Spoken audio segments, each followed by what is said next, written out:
Very good morning to all my dear friends. दोस्तों, मैं प्रशांत मावानी आप सभी का बहुत बहुत हार्दिक रूप से स्वागत करता हूं। आज 16 मई 2022 है, दिन है Monday, and I am sure आप सब ने अपना वीकेंड काफ़ी एंजॉय किया होगा। आज हमारे टेबल के ऊपर हैं चार इंटरेस्टिंग टॉपिक्स। नेटो के एक्सपांशन के बारे में बात करेंगे। एक बहुत ही इंटरेस्टिंग आर्टिकल आज के द हिंदू न्यूज़पेपर में फॉर्मर एम्बेसडर ने लिखा है, जो नेपाल में हमारे राजदूत थे, उन्होंने ये आर्टिकल लिखा है। इंडिया नेपाल रिलेशंस पर एक आर्टिकल है। फिर रोड सेफ्टी, एक बहुत ही इंपॉर्टेंट चीज़ के बारे में बात करें। Then we are going to talk about wheat exports, और इसमें भारत सरकार को किस प्रकार की पॉलिसी जो है, नीति जो है, वो हमारी किस प्रकार की होनी चाहिए, एंड थिंग्स लाइक दैट। आगे बढ़े उससे पहले dear friends, it is very very important कि आप इस लेक्चर को दूसरे स्टूडेंट्स के साथ शेयर ज़रूर करें। द थिंग इज़, आपने खुद नोटिस किया होगा कि बहुत सारे जो नए स्टूडेंट्स हैं वो इस सीरीज़ के साथ जुड़ने लगे हैं। कुछ ऐसे पुराने स्टूडेंट्स थे जो मेरे वीडियोस को रेगुलरली देखा करते थे, लेकिन उनको क्यूरियसली एजुकेशन के बारे में पता ही नहीं था। तो धीरे धीरे ऐसे स्टूडेंट्स भी हमारे साथ जुड़ने लगे हैं। तो प्लीज़ इसको शेयर ज़रूर कीजिएगा, and share it on regular basis. And one more important thing, जो सबसे इम्पोर्टेंट चीज़ मुझे लगती है वो ये है कि बहुत सारे स्टूडेंट्स को ऐसा लगता है कि उनके शेयर करने से कोई फ़र्क नहीं पड़ेगा। ट्रस्ट मी, जब आप शेयर करोगे तभी वो फ़र्क पड़ेगा। रेगुलर स्टूडेंट्स तो शेयर करते हैं और उनकी वजह से नए नए स्टूडेंट्स आते हैं, लेकिन अगर आप भी शेयर करना स्टार्ट कर दोगे तो it will create a real impact. Do check out my motivational podcast Curiously Forever एवर, ये सभी बड़े पॉडकास्ट प्लेटफॉर्म्स पर अवेलेबल हैं। Fuel to fire, the Hindu का ये आर्टिकल है। आपकी स्क्रीन पर जो मैप है ये यूरोप का मैप है। यहाँ पर क्विकली एक बार देख लीजिए। 1949 में जब नेटो की स्थापना हुई तब कितने देश इसके मेंबर थे? एज यू कैन सी, बड़े बड़े देशों को मैं यहाँ पर हाईलाइट कर रहा हूँ। तो यू कैन सी हियर, ये यूके हैं, फ्रांस हैं, right. As you can see, Germany उसका पार्ट नहीं था, लेकिन फ्रांस था, इटली, ये सारे देश थे। पोर्चुगल वाज देयर, स्पेन नहीं था उस टाइम पर, टर्की नहीं था। फिर 1952 से 82 के बीच में, ये 30 इयर्स में बहुत सारे, Germany, then you have the Spain, Turkey, ये सारे देश जो हैं वो इसमें ऐड हुए। फिर 1999, नाउ द थिंग इज़, यहाँ के 82 के बाद जो चीज़ आपको ध्यान में रखनी है वो ये है कि 1991 में क्या हुआ था। यूएसएसआर जो है ये टूट गया और फिर नए 15 देश बन गए। तो यूएसएसआर और यूएसए के बीच में जो एक कोल्ड वॉर चल रहा था, उसके लिए नेटो जो है वो शायद इम्पोर्टेंट था उस टाइम पर। लेकिन 91 के बाद जो एक्सपांशन हो रहा है, और उस टाइम पर जब ये 1991 यूएसएसआर टूट गया, उससे पहले और उसके बाद भी रशिया जो है उसने क्लियरली बताया था कि देखिए, अब नेटो का एक्सपांशन जो है वो नहीं होना चाहिए। और वेस्टर्न वर्ल्ड ने ये प्रॉमिस भी की थी कि यस, नेटो का एक्सपांशन जो है वो नहीं होगा।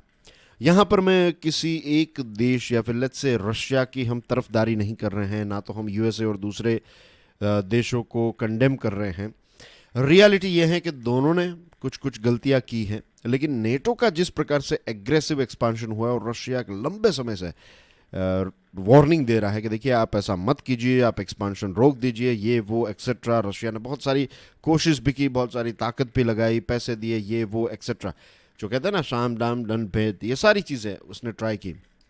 लेकिन 1999, फिर 2004 से 2020 में भी एक्सपांशन हुआ। 2017 और लास्ट जो एक देश इसमें ऐड हुआ, दैट वाज इन 2020।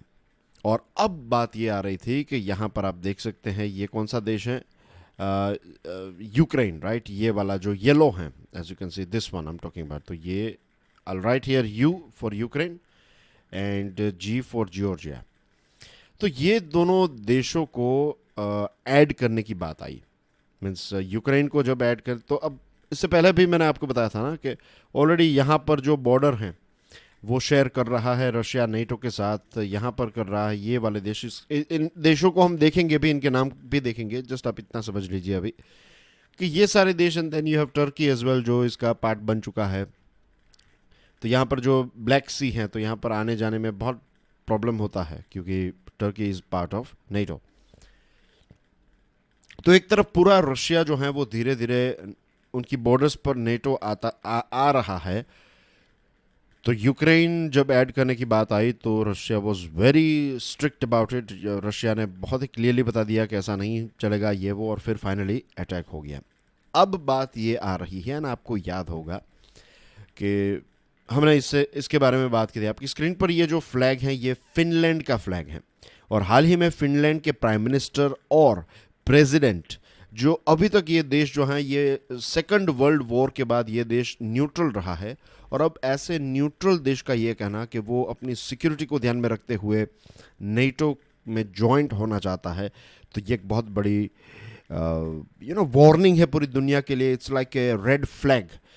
एक चिंता का विषय है कि रशिया ने यूक्रेन पर अटैक इसलिए किया ताकि नेटो जो है वो अपना एक्सपांशन बंद करे, और यहाँ पर नया देश जो है वो नेटो को ज्वाइन करने की बात कर रहा है। अब इस मैप को इससे पहले भी हमने देखा था, बहुत ही क्विकली देख लेते हैं। तो एस्टोनिया, लेटिविया, ये सारे देश जो हैं, ये दोनों देश तो ये रशिया के साथ यहाँ पर बॉर्डर शेयर कर रहे हैं। एज वी नो कि ये दोनों देश, ये देश भी हैं लेकिन ये बॉर्डर शेयर नहीं करता है, लेकिन ये देश जो है वो रशिया के साथ बॉर्डर शेयर करते हैं, और ये नेटो कंट्रीज़ हैं। तो ये सारे देश, और फिर होगा ये कि ये फिनलैंड ऐड हो जाएगा। तो आप समझ लीजिए पूरी जो नॉर्थ से, वैसे ये नॉर्वे जो है वो ऑलरेडी नेटो का पार्ट हैं, तो यहाँ पर तो बॉर्डर ऑलरेडी शेयर हो रही है। फिर ये पूरी बॉर्डर जो है यहाँ तक ये नेटो की हो जाएगी, और नेटो ये चाहता है कि अभी तो बेलारूस जो है उसमें आप समझ लीजिए रशिया के मित्र प्रेसिडेंट की ही सरकार है, कि व्लादिमीर पुतिन के एक प्रकार से अच्छे फ्रेंड हैं, और अब कह सकते हैं कि बेलारूस जो है वो एक प्रकार का रशिया का डिप्यूटी है। तो अभी तो वहाँ पर जैसा वो कहेंगे वैसा, लेकिन एक समय पर यूक्रेन में भी ऐसा ही था, और यूक्रेन में आज ऐसी सरकार आ गई है जो एंटी रशिया है। तो रशिया ये चीज़ बिल्कुल बर्दाश्त नहीं कर रहा है। Hope things are clear to you, right. अब ये रहा सेकंड कंट्री। ये जो फ्लैग है, दोनों फ्लैग मोर लाइकली सेम ही लगते हैं, इजंट इट? सिर्फ कलर का डिफरेंस है। यहाँ पर ये थोड़ा मून कलर है, और here you find that it's bit blue, right. थोड़ा नेवी ब्लू, थोड़ा royal blue type of colour.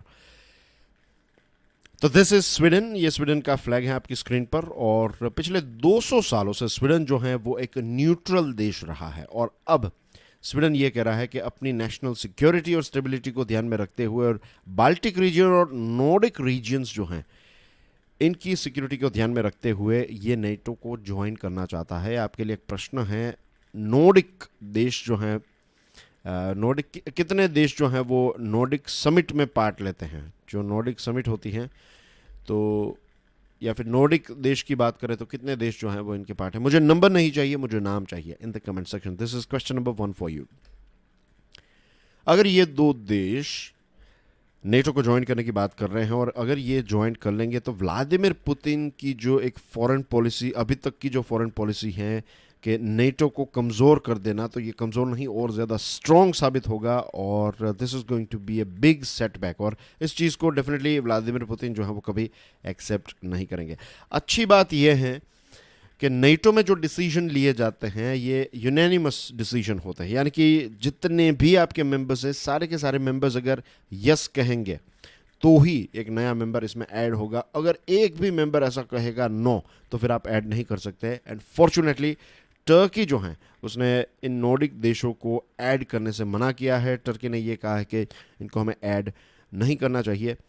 तो एटलीस्ट यहाँ पर ऐसा तो है कि तुरंत तो ये ऐड नहीं हो जाएंगे। फिलहाल तो टर्की जो है वो मना कर रहा है, और डिसीजन जो है वो यूनानिमस लिया जाता है नेटो में। यूके और यूएसए जो हैं वो पुश कर रहे हैं कि हमें नेटो को एक्सपांड करना चाहिए। जर्मनी और फ्रांस जो हैं वो इस चीज़ को लेकर थोड़े कॉशियस हैं। वो इतने, ऐसा नहीं है कि वो ये कह रहे हैं कि इसको एक्सपांड कर दें, वो सोच समझ कर चीज़ों को आगे बढ़ाने की बात कर रहे हैं। हंगेरी नाम का जो देश है उसने रशिया की कहीं ना कहीं मदद भी कर ली, राइट। यूरोपियन यूनियन का जो प्लान था रशियन ऑयल इंपोर्ट्स के ऊपर सैंक्शंस लगाने का, तो इसके ऊपर एक प्रकार का स्टे लगाया है हंगेरी ने। और अब सबसे बड़ा प्रश्न जो उठता है वो ये है कि अभी जो यूरोप में हमें सिचुएशन देखने को मिल रही है, इट इज़ लाइक जो फर्स्ट वर्ल्ड वॉर हुआ था उससे पहले जो सिक्योरिटी कंपटीशन हमें देखने को मिलता था कि ये कहता था, एक राज्य ये कहता था कि हम सबसे स्ट्रांग है, दूसरा ये कहता था हम हैं, तीसरा कहता था हम पावरफुल हैं। तो ये जो कंपटीशन हो रहा था, यही कंपटीशन हमें आज के ज़माने में देखने को यहाँ पर मिल रहा है। और चिंता का जो विषय है वो ये भी है कि उस टाइम पर तो नहीं था, लेकिन इस टाइम ये जो रशिया और नेटो के बहुत सारे मेंबर्स जो हैं उनके पास न्यूक्लियर वेपन्स भी हैं, और ऐसे समय में ये security competition is dangerous. But a bigger question these countries as well as Europe as a whole face is whether another round of expansion of NATO would help bring peace and stability in Europe. क्या NATO को expand करने से Europe में piece and stability आ जाएगी? ये एक प्रश्न जो है वो ये यूरोपियन देशों को अपने आप को पूछना चाहिए। और एक ही चीज़ है, राइट, सबसे पहले तो ये जो युद्ध चल रहा है ये रशिया इमीडिएटली रोक दे, बातचीत के माध्यम से प्रॉब्लम को सॉल्व करें, और इसका कोई लॉन्ग टर्म सॉल्यूशन निकालने की ज़रूरत है। और नेटो मेंबर्स को, खास करके यूएसए को भी ये समझना चाहिए कि एक्सपांशन आप करने की बात करेंगे और प्रॉब्लम जो है वो किसी और देश को होगी, उनको भी होगी, लेकिन अब यूक्रेन के लोगों की जो जान चली गई उसमें सबसे बड़ा नुकसान तो यूक्रेन का हुआ ना। तो ऐसी चीज़ें जो हैं वो नहीं होनी चाहिए, राइट। आप एक्सपांशन और ये सारी चीज़ों को छोड़कर टेबल पर बैठकर कुछ लॉन्ग टर्म सॉल्यूशन निकालिए, वरना ये कंपटीशन जो है वो पूरी दुनिया के लिए बहुत ही नेगेटिव है। बिकॉज वी नो के अब रशिया जो है वो न्यूक्लियर वेपन्स के बारे में भी बात करने लगा है। हमने इस बारे में भी बात की थी कि रशिया ने ये कहा था कि अगर फिनलैंड और स्वीडन इसको ज्वाइन करने की बात करेंगे या फिर ज्वाइन करेंगे तो फिर हम ये जो बाल्टिक रीजन है उसमें रशिया क्या करेगा, न्यूक्लियर मिसाइल्स और हाइपरसोनिक मिसाइल्स जो हैं वो यहाँ पर डिप्लॉय कर देगा। It's very very dangerous thing, और रशिया कर भी देगा। ऐसा नहीं है कि वो सिर्फ बता रहा है या फिर कह रहा है, कठोर निंदा नहीं कर रहा है, Russia will do that thing and that will be very dangerous. The importance of Lumbini, the Hindu का ये आर्टिकल है, इंडिया नेपाल रिलेशंस पर यह आर्टिकल, जैसे मैंने आपको बताया, हमारे एक एक्स एम्बेसडर साहब ने लिखा है। अब हमारे प्राइम मिनिस्टर नरेंद्र मोदी साहब जो हैं वो नेपाल की एक शॉर्ट विजिट करने वाले हैं, कुछ घंटों के लिए ही वहाँ पर जाएंगे, लुम्बिनी में वो जाएंगे, and it is full of symbolism and substance. अभी तक हमारे कोई भी प्राइम मिनिस्टर पिछले कई दशकों से, ऐसा नहीं है कि कोई भी प्राइम मिनिस्टर वहाँ पर नहीं गए, लेकिन कई दशकों से हमारे कोई प्राइम मिनिस्टर जो हैं वो लुम्बिनी नहीं गए हैं। और मोदी साहब का एक पर्सनल डिज़ायर भी था कि वो लुम्बिनी जाए। 2014 में जब वो प्राइम मिनिस्टर बने तब से उनकी एक इच्छा थी कि वो वहाँ पर जाए, लेकिन ये इच्छा उनकी पूरी नहीं हो पाई, वो ट्रैवल नहीं कर पाए फॉर वेरियस डिफरेंट रीजंस। और उनके बदले में जो राइटर हैं उन्होंने एक बोधि ट्री जो है उसका एक पौधा जो है वो यहाँ पर लुम्बिनी में लगाया था, यहाँ पर जो माया देवी टेम्पल का गार्डन है वहाँ पर। और लुम्बिनी जो है वो एक ऐसी जगह है जो कहा जाता है कि भगवान बुद्ध जो हैं, गौतम बुद्ध जो हैं, उनका जन्म लुम्बिनी में हुआ था। Amid the strife and turmoil and the anger and hatred that we see in society, the Prime Minister's visit also provides a moment for quiet reflection. अभी हम न्यूज़ काफ़ी इस प्रकार के देखते हैं, isn't it? और सिर्फ न्यूज़ नहीं है, ये न्यूज़ तभी आते हैं जब कुछ होता है। तो एक देखिए, ईद के मौके पर, फिर कोई हिंदुओं का त्योहार होता है तो उस टाइम पर, तो हर जगह पर नहीं लेकिन एटलीस्ट एक दो जगह पर भी हमारे देश में ऐसी खबर आ रही है कि कहीं पर पत्थरबाजी हो गई, ये वो हो गई। तो ये सारी चीज़ें हमारे सोसाइटी के लिए बिल्कुल ही अच्छी नहीं हैं। और यहाँ पर ये जो प्राइम मिनिस्टर साहब की विज़िट है ना, ये हम सब के लिए, पूरे देश के लिए एक ऐसा अवसर है कि हम पीस के बारे में, कंपैशन के बारे में, यानी कि करुणा के बारे में, नॉन वायोलेंस, ये सारी चीज़ें जो बुद्ध ने हमें सिखाई है, इसके बारे में हम सोचें। और सिर्फ भगवान बुद्ध ने नहीं है, वी फाइंड के जनरली स्पीकिंग सारे जो अलग अलग रिलीजियंस हैं उसमें आपको यही सारी चीज़ें जो हैं वो सीखने को मिलती हैं। तो जो भी अलग अलग धर्म हैं उसमें जो भी ऐसी कंपैशन, नॉन वायलेंस, पीस की बातें हैं, तो उसके ऊपर हमें रिफ्लेक्शन करने की ज़रूरत है। इसी के साथ साथ जो हमारे ये रोरिंग लायंस है ना, सारनाथ लायंस, तो इसका जो मीन्स जैसे अशोक राजा के समय पर बुद्धिज़्म का स्प्रेड हुआ, और भगवान बुद्ध जो हैं उन्होंने हमें क्या दिया, उन्होंने हमें मिडिल पाथ दिया, राइट, मॉडरेशन। और I have found this thing like सूफियों में भी आप देखेंगे they also follow this middle path, right. ऋषि मुनि जो हैं वो भी ये मिडिल पाथ को फॉलो करते हैं। What is a middle path? ये इतना आपको एक्सट्रीम भी नहीं बनना है और इतना सॉफ्ट भी नहीं बनना है। लाइक जो हम मैथ्स में एक इंटीजर की लाइन पढ़ते हैं ना, तो यहाँ पर होता है 0, देन यू हैव 1 2 3 इस प्रकार से, and then you have -1 -2 -3, right. तो ना तो आप -3 नेगेटिव में रहेंगे, ना तो आप फुल पॉजिटिव में रहेंगे, you stay somewhere in middle. तो ये है मिडिल पाथ। तो टॉलरेंस, डायलॉग, डिबेट, ये सारी चीज़ें, कंसेंसस, रिकॉन्सिलिएशन। तो ये विजिट आप कह सकते हैं कि ये काफ़ी सेंसिटिव भी हैं, काफ़ी स्पिरिचुअल भी हैं, काफ़ी पॉलिटिकल भी हैं।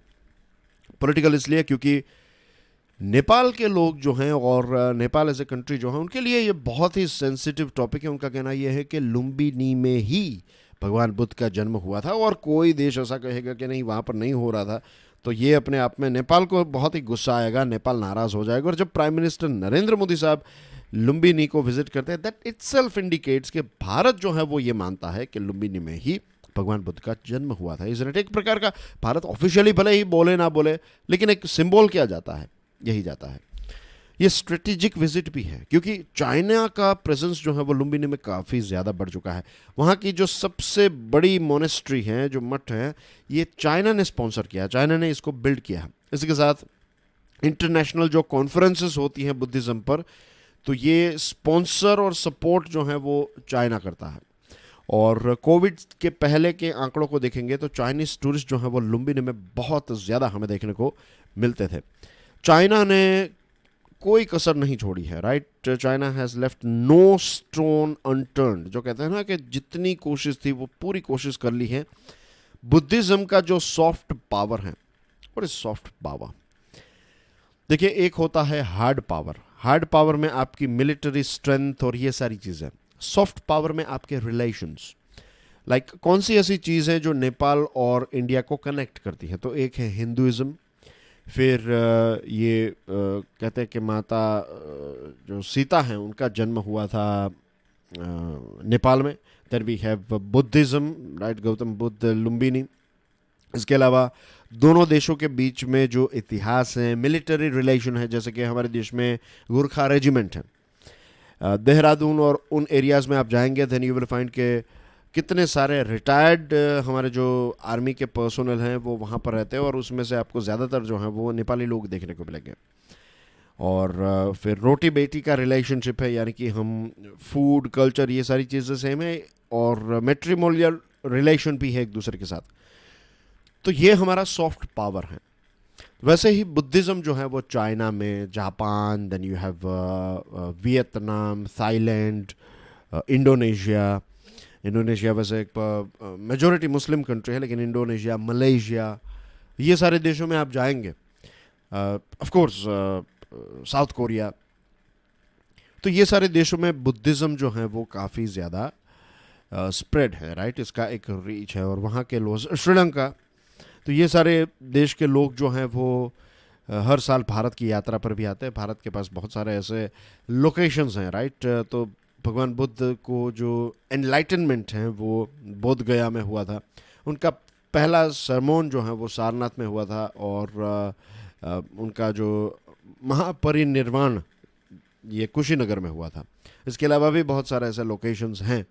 और जैसे मैंने बताया कि चाइना जो है वो सॉफ्ट पावर का काफ़ी, चाइना में म्यांमार की बात है, जब म्यांमार में एक बुद्धिस्ट रेलिक्स जो हैं, तो उसको खोलने के लिए, मीन्स चाइना ने बनाए थे, चाइना की डिज़ाइन वाले जो बुद्धिज़्म के स्टैच्यूज़ हैं वो यहाँ पर पहुँचे म्यांमार में, और बहुत बड़ी भीड़ जो है वो उनको देखने के लिए पहुँच गई। तो चाइना अलग अलग देशों में ये बुद्धिज़्म का सॉफ्ट पावर जो है इसका इस्तेमाल करता है, और रिलेशनशिप जो है उसको डेवलप करता है। हमारे देश में कुछ और लोकेशंस हैं, जैसे कि श्रावस्ती हैं, जहाँ पर बुद्ध भगवान ने एक लंबे समय तक ये प्रीचिंग दी अपनी।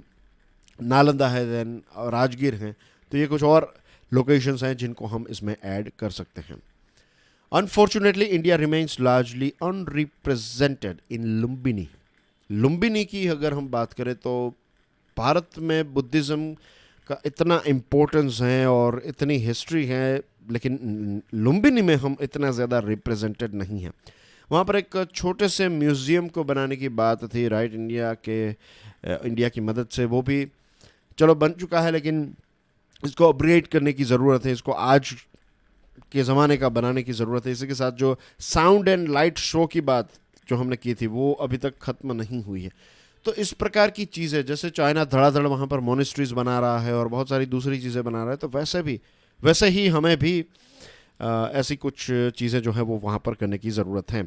इसी के साथ भारत जो है वो लुम्बिनी का एक प्लान था और एक लंबे समय से, मीन्स फाइनली यूनाइटेड नेशंस के तहत ये तय किया गया था और फाइनली जापान के एक जो डिज़ाइनर है उन्होंने एक प्लान बनाया और नेपाल इसको धीरे धीरे इम्प्लीमेंट कर रहा है। आज भी ये प्लान जो है वो ख़त्म नहीं हुआ है। लुम्बिनी को टोटली री अपग्रेड करने की बात है, तो भारत इसमें नेपाल की मदद कर सकता है और वहाँ पर इंडियन मोनेस्ट्रीज भी बनाई जा सकती है। एक और चीज़ मुझे यहाँ पर ऐड करनी है, थोड़ा मैं टॉपिक के बाहर जा रहा हूँ बट मैं चाहता हूँ कि आप इस चीज़ को देखिए कैसे ये सारी चीज़ें जो है ना, ये सॉफ्ट पावर, और चलो अच्छी बात है, इसमें कोई गलत बात नहीं है, बट वी ऑलवेज फाइंड कि जहाँ पर आपको रिलीजन की जब भी बात आती है तो वहाँ पर पॉलिटिक्स जो है वो आ ही जाता है, राइट। पॉलिटिक्स उसके साथ कदम से कदम चलने की कोशिश जो है करता ही है। तो एक तरफ चाइना कोशिश कर रहा है, जब यहाँ पर बात आती है देन वी फाइंड इंडिया कोशिश कर रहा है, बुद्धिज़्म की बात आ रही है। दूसरे देशों में जाएंगे, फॉर एग्जांपल इस्लाम की बात करेंगे, देन यू विल फाइंड कि कुछ देशों का ग्रुप बनेगा, राइट, वो कुछ एक प्रकार के इस्लाम को फॉलो करने की कोशिश करेंगे, कोई दूसरा। Same thing goes with Christianity and things like that. तो ये सिर्फ ऑब्जर्व करना है आपको। लुम्बिनी और महाबोधि टेम्पल जो बोध गया में है, ये दोनों यूनेस्को वर्ल्ड हेरिटेज साइट हैं। जैसे मुसलमानों के लिए मेक्का है, हिंदुओं के लिए काशी है, वैसे ही ये साइट्स जो हैं ये बुद्धिस्ट के लिए बहुत ही इम्पोर्टेंट हैं। और प्राइम मिनिस्टर साहब जो हैं वो हेलीकॉप्टर के माध्यम से वहाँ पर जाने वाले हैं। हकीकत में क्या होना चाहिए पता है, हमारे कुछ मिनिस्टर्स को, खास करके अगर हमारे प्राइम मिनिस्टर हैं वो रोड के माध्यम से जाएंगे ना, तो उनको पता चलेगा कि इंडिया नेपाल के बीच में जो रोड है वो कितना ज़्यादा ख़राब है और टूरिस्ट वहाँ पर हर रोज़ जाते हैं। तो एक बार प्राइम मिनिस्टर वहाँ पर निकलेंगे अचानक तो पता चलेगा। हमारे यहाँ पर एक जो चीज़ होती है वो ये है कि अगर चीफ मिनिस्टर किसी शहर में आने वाले हैं तो फटाफट चीज़ों को, मीन्स जो कहीं पर अगर रोड पर बेचने वाले कोई लोग हैं तो उनको हटाया जाएगा, राइट, थोड़ा ब्यूटीफुल बनाया जाएगा, थोड़ा मेकअप किया जाएगा। It's like it reminds me of कि जब लड़की को देखने के लिए लड़के वाले जाते हैं तो लड़की वाले जो भी थोड़ा बहुत घर साफ़ कर लिया, ये वो कर लिया, नए पर्दे लगा दिए। सेम थिंग जब लड़की वाले लड़के वालों के घर जाते हैं तो वहाँ पर भी ऐसा होता है। तो ये प्रकार का जो रियलिटी है ना, कि जो जैसे नॉर्मली वो जीवन जीते हैं वैसा नहीं दिखाएंगे, थोड़ा best behaviour. Same thing goes here as well. ये हमारे देश की बहुत ही पुरानी और आई वुड से कि अब ये एक बहुत ही गंदी आदत है। जो हैं वैसा रखो ताकि पता चले जो प्राइम मिनिस्टर और चीफ मिनिस्टर्स या फिर आपके गवर्नर या फिर प्रेसिडेंट वहाँ से निकलते हैं तो उनको पता तो चले कि हकीकत क्या है। तो ये हकीकत अगर उनको पता चलेगी तो ये रोड इम्प्रूव होगा, तो दोनों देशों के लिए बहुत बड़ी राहत की बात होगी। और जो मॉन्क्स वहाँ पर हैं मोनेस्ट्रीज़ में, लुम्बिनी में, दुनिया के अलग अलग देशों के मॉन्क्स यहाँ पर रहते हैं, उनकी मोनेस्ट्रीज़ हैं यहाँ पर, तो उनको हमें रिस्पेक्ट देने की ज़रूरत। हमारे यहाँ पर सिर्फ लुम्बिनी में तो है ही, हमारे देश में भी बहुत सारे लोकेशंस पर ये जो मोनेस्ट्रीज़ हैं तो कुछ देशों के द्वारा फंड की जाती हैं और फिर वो यहाँ पर रहते हैं कुछ ऐसे मॉन्क्स, तो उनको प्रॉपर रिस्पेक्ट मिले, उनकी हम बात सुने, ये सारी चीज़ें भी होनी चाहिए। और एक पूरा हमें मास्टर प्लान बनाने की ज़रूरत है नेपाल के साथ मिलकर कि लुम्बिनी, बोध गया, सारनाथ, कुशीनगर, ये सारी चीज़ों को एक सर्किट के तौर पर यूनेस्को वर्ल्ड हेरिटेज साइट का टैग मिले और इंटरनेशनली इंडिया और नेपाल मिलकर इसको प्रमोट करें, तो ये दोनों के लिए विन विन होगा और सॉफ्ट पावर के पॉइंट ऑफ व्यू से भी अच्छा होगा और चाइना का पत्ता जो है वो भी कट हम कर सकते हैं इस प्रकार से। The road to safety, the Hindu का ये आर्टिकल है। दोस्तों, रोड सेफ्टी की बात क्या करें, हमारे देश में सबसे ज़्यादा एक्सीडेंट्स होते हैं, सबसे ज़्यादा एक्सीडेंट की वजह से लोगों की मृत्यु होती है। ये एक यूनिवर्सल कंसर्न है रोड सेफ्टी।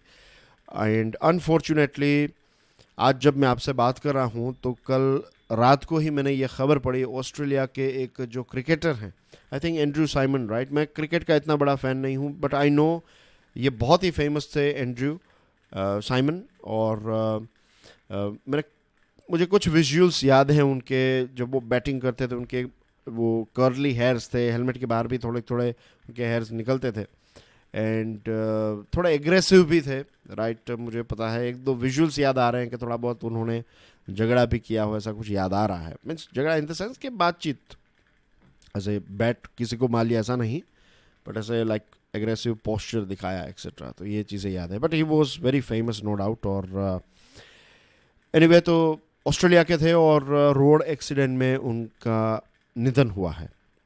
तो ऑस्ट्रेलिया जैसे डेवलप देशों में भी ऐसा होता है, राइट। एक्सीडेंट्स तो पूरी दुनिया में होते हैं, रोड एक्सीडेंट्स, लेकिन हमारे देश में तो बहुत ज़्यादा ही होते हैं। हर साल 50,000 जितने एक्सीडेंट्स होते हैं और उसमें से 25% जो है उसमें मृत्यु ही होती है।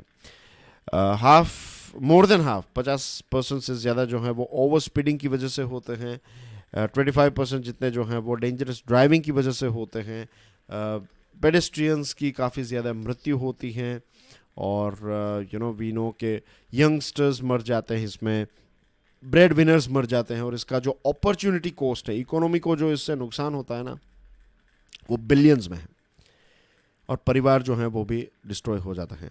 अब दिल्ली पुलिस ने, मीन्स 2009 तक ऐसा था कि दिल्ली में इश्यूज बहुत ज़्यादा थे, लेकिन दिल्ली पुलिस ने जो काम किया तो ब्लैंक स्पॉट्स या फिर ब्लैक स्पॉट्स को हटाया, ट्रैफिक कामिंग मेजर्स को इम्प्रूव किया, एनफोर्समेंट जो है उसको प्रॉपर किया। तो ये सारी चीज़ों की वजह से दिल्ली में एक हमें इम्प्रूवमेंट देखने को मिल रहा है। It would be useful to look at the skill sets of Indian drivers, right. Indian drivers की जो स्किल्स की बात करें तो एक बहुत ही डीप रूटेड हमारी बुरी आदत है, वो ये है कि लर्नर्स लाइसेंस जो है ना, वो तो सिर्फ मीन्स लाइसेंस हम इसलिए लेते हैं ताकि हमारे ऊपर केस ना हो। मैं सही बोल रहा हूँ ना, कि लाइसेंस के बिना आप चलाएंगे तो कहीं पर गाड़ी का एक्सीडेंट हो गया तो आपके ऊपर केस ना हो, आपको जेल ना हो, आपका इंश्योरेंस जो है वो एक्टिव हो जाए, इसलिए हम लेते हैं। हमारे यहाँ पर लाइसेंस इसलिए हम नहीं लेते हैं ताकि हम सेफ तरीके से चला सकें, क्योंकि वी नो के लाइसेंस की प्रक्रिया भी ऐसी कुछ खास है नहीं। ड्राइविंग स्किल आपकी टेस्ट मीन्स वो छोटा सा एक ट्रैक बनाया है, ये वो है, लेकिन वी नो कितना करप्शन भी है। अब दिल्ली ने कुछ ऑटोमेटेड ड्राइविंग टेस्ट की हैं, तो कुछ 40% जितने लोग तो इसमें फेल हो रहे हैं। और आई वुड से कि जो लोग लेट्स से कॉमर्शियल व्हीकल्स चला रहे हैं, तो उनकी हर एक साल में एक दिन के लिए कुछ किसी ना किसी प्रकार की ट्रेनिंग जो है वो होनी ही चाहिए, और रोड्स भी उस प्रकार के होने चाहिए। मीन्स टोल टैक्स हमसे लिया जाता है 30 रुपीज़, 45 रुपीज़, राइट, उससे भी ज़्यादा कई जगहों पर, लेकिन रोड आप देखिए, रोड की डिज़ाइन इतनी ख़राब होती हैं और हर जगह पर ये चलता है। मीन्स करप्शन अगर आपको देखना है, किसी देश को अगर आपको नापना है कि देश जो है वो किस प्रकार से ऑपरेट हो रहा है, आई थिंक रोड को एक बार हम देख लें, और जिस प्रकार से लोग रोड को यूज़ कर रहे हैं वो देख लें, उससे एक झलक मिल जाती है कि देश जो है वो कहाँ पर पहुँचा है, राइट। एक बहुत ही डेवलप्ड रोड, अच्छा रोड बनाया है, और उसमें से बीच में से डिवाइडर जो हैं वो तोड़ दिए हैं, और फिर मोटरसाइकिल वाले जो हैं वो हाईवेज़ पर, राइट, हाईवेज़ पर ये चीज़ आप जस्ट इमेजिन कीजिए, 2, 5, 15 रुपए का पेट्रोल बचाने के चक्कर में लोग अपना जीवन जो है, तो कितनी बुरी हैबिट है ये, और कोई इनको रोकने वाला भी नहीं है, और ऐसे एक्सीडेंट्स होते भी हैं। तो अब हमें हमारे रोड्स को थोड़ा आज के ज़माने के हिसाब से रीमॉडल करने की ज़रूरत है। रोड डिज़ाइन पर हमें फोकस देना चाहिए, और ट्रैफिक डिसिप्लिन जो है ये किसी एक एजेंसी का काम नहीं है, सिर्फ पुलिस का काम नहीं है, मल्टीपल एजेंसी किस प्रकार के रोड बनाएंगे, म्यूनिसिपल बॉडी ने कहाँ पर जो पार्किंग है वो अलॉट किया है, ट्रैफिक पुलिस, ट्रांसपोर्ट एक्सेट्रा, और प्राइवेट व्हीकल यूज़र्स जो हैं उनके लिए भी रूल्स एंड रेगुलेशंस जो हैं वो उतने ही स्ट्रिक्ट होने चाहिए। विधायक के बेटे हैं, पुलिस में काम कर रहे हैं, ये सारी चीज़ें नहीं चलनी चाहिए। बोर्ड्स लगाए जाते हैं, स्टिकर्स लगाए जाते हैं, so many things, isn't it. Anyway, Delhi जो है उसमें हाईएस्ट पर कैपिटा रजिस्ट्रेशन है पर्सनल व्हीकल का। 1000 लोगों के बीच में 110 कार्स हैं, या नेशनल एवरेज 25 है, दिल्ली में इतना, तो ट्रैफिक वहाँ पर काफ़ी ज़्यादा होता है, नो डाउट। तो ये कलेक्टिव बिहेवियरल चेंज है। जैसे स्वच्छता अभियान में हमने देखा कि स्वच्छता अभियान अभी भी चल रहा है, कोशिश तो पूरी है, राइट, लेकिन जो कचरा है वो हर जगह पर आपको देखने को मिलता है हमारे देश में, राइट। इतना कैंपेन किया ये सारी, क्योंकि लोगों की जो एक हैबिट है, ये जब तक हम चेंज नहीं करेंगे तब तक कुछ नहीं होगा। Same thing goes with driving as well, जब तक ये हैबिट चेंज नहीं होगी तब तक इसी प्रकार की चीज़ें हमें देखने को मिलती रहेगी। Coat with chaff, Indian Express का ये आर्टिकल है। जुलाई की बात है, लास्ट जुलाई, राइट, सरकार ने पल्सेस पर जो स्टॉक लिमिट है, इसको मीन्स इसके ऊपर एक स्टॉक लिमिट इम्पोज की कि आप इतने से ज़्यादा स्टॉक जो है पल्स का नहीं रख सकते, दालों का स्टॉक नहीं कर सकते। क्यों? क्योंकि शॉर्टेज थी। सरकार ने ही मना किया था कि जो फार्म लॉज थे सितंबर 2020 में रिफॉर्म्स किए और उनको रिपील करना पड़ा 2021 में। तो यू नो कि सरकार लॉ लेकर आती है, फिर ऑल ऑफ द सडन एक नया चेंज। और ये जो अभी वीट के एक्सपोर्ट पर एक बैन लगाया है, सरकार ये कह रही थी कि वीट की इंटरनेशनल प्राइस अच्छी आ रही है तो हम एक्सपोर्ट को सपोर्ट करेंगे, और अब सरकार ने बैन कर दिया है कि आप वीट को एक्सपोर्ट नहीं कर सकते। तो एक ऐसी कंपनी, जस्ट इमेजिन कि वो एक एग्री बिजनेस है जो भारत में प्रोसेसिंग और स्टोरेज फैसिलिटीज़ क्रिएट करना चाहता है, करोड़ों में पैसे इन्वेस्ट करना चाहता है, तो वो कोई इन्वेस्ट करेगा थोड़ी इसमें, क्योंकि पता नहीं कब सरकार जो है वो कुछ और डिसीजन ले ले। 12 मई को सरकार ने हमारे कुछ 9 देशों में डेलीगेशंस को भेजा था कि हम वीट को एक्सपोर्ट करेंगे, और जैसे ही वो यहाँ पर आए उसके बाद हमने वीट के शिपमेंट को प्रोहिबिट कर दिया with immediate effect. We know कि वीट का प्रोडक्शन थोड़ा कम हुआ है बिकॉज ऑफ हाई टेम्परेचर, लेकिन ये सारी चीज़ें तो हमें मिड मार्च में ही पता चल गई थी, और अर्ली अप्रैल तक जो रिपोर्ट्स हैं वो आ गए थे कि किसानों ने 15 से 20% कम ज़मीन पर वीट की खेती की है या फिर उसका प्लांटेशन किया है। और अब देखिए पीयूष गोयल साहब जो हैं वो कुछ हफ्तों के बाद ये कहते हैं कि हम 10 से 15 मिलियन में, हमारे कॉमर्स मिनिस्टर को ये पता क्यों नहीं है कि यहाँ पर 15 से 20%, अर्ली अप्रैल में पता चल गया था कि 15 से 20% किसान जो हैं मीन्स इतनी ज़मीन पर कम गेहूँ उगाए जाएंगे, और उसके बाद मिड अप्रैल में हमारे पीयूष गोयल साहब ये कहते हैं कि हम एक्सपोर्ट करेंगे और दुनिया का पेट भरेंगे, ये वो एक्सेट्रा। तो या तो हमारे पास क्रॉप को लेकर प्रॉपर इंटेलिजेंस नहीं है, या फिर हम इस बात को एडमिट करने से रिफ्यूज़ कर रहे हैं कि हम इतना ज़्यादा वीट का प्रोडक्शन जो है वो नहीं कर पाएंगे। और अभी जो बैन लगाया गया है फूड सिक्योरिटी के नाम पर, तो ये एक बहुत बड़ी अपॉर्चुनिटी जो है वो किसानों के पास से जा रही है। हमारे पास इनफ बफर स्टॉक हैं, स्टॉक का कोई इश्यू नहीं है, लेकिन इन्फ्लेशन को कंट्रोल करने के लिए, या फिर ये कि भाई इन्फ्लेशन और ज़्यादा बढ़ जाएगा, तो इसकी वजह से हमने ये शिपमेंट जो है उसको मना कर दिया है। तो अगर हम चाहें तो कुछ टैरिफ लगा सकते हैं कि अगर आप वीट को एक्सपोर्ट करना चाहते हैं कोई बात नहीं, 1 टन पर आपको इतना पैसा पे करना पड़ेगा, तो इंटरनेशनल मार्केट में वो पैसा आपको मिल जाएगा, तो ये भी सरकार को इसमें भी फ़ायदा होगा। लेकिन ब्लैंकेट बैन जो है, तो इससे ना तो किसानों का फ़ायदा होगा ना तो ट्रेडर्स का फ़ायदा होगा, और as a reliable, global reliable supplier के तौर पर भी हमारी इमेज जो है वो ख़राब होगी, isn't it? That's everything in today's discussion dear friends. ये है आपके लिए एक प्रश्न, पीडीएफ को डाउनलोड करने के बाद इसको देख लीजिएगा। To download the PDF check my Telegram channel. Thank you very much for watching this video. Please make sure कि आप इस लेक्चर को अभी दूसरे स्टूडेंट्स के साथ शेयर करें। I will see you soon, till then enjoy your studies, stay curious. Jai Hind.